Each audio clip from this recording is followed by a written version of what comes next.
people in it in this way is a very interesting and provocative way, I think, of communicating to them what the realities are of certain types of science these days.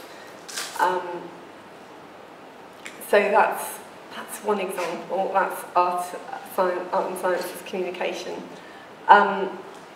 This is, in a completely different vein, this is a photograph of an exhibition by Cape Farewell. Now, Cape Farewell are they're an organisation who bring together artists and scientists, and they go, or they used to go off on voyages to the Arctic, and they would,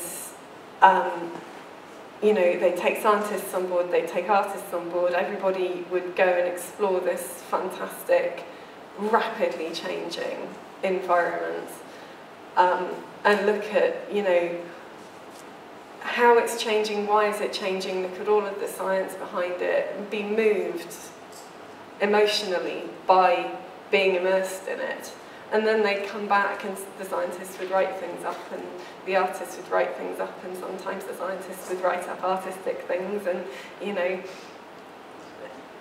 this particular photograph is from an exhibition called High Arctic, which was at the National Maritime Museum, and it was incredibly moving. I don't know if anyone else had the opportunity to go there, but it was incredibly moving. Every single one of these pillars is a glacier that is rapidly diminishing in size because of global warming. And it's that kind of, it's another example of a kind of visceral reaction that you can get to a scientific principle, which is, you know, essentially we should look at dispassionately, but brought by artistic kind of endeavour.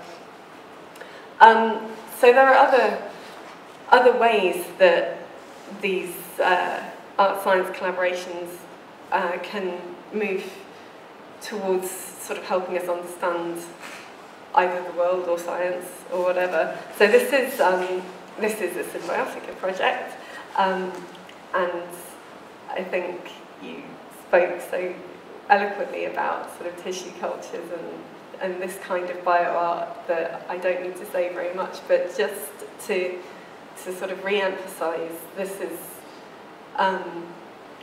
these types of work which really are very challenging on a biological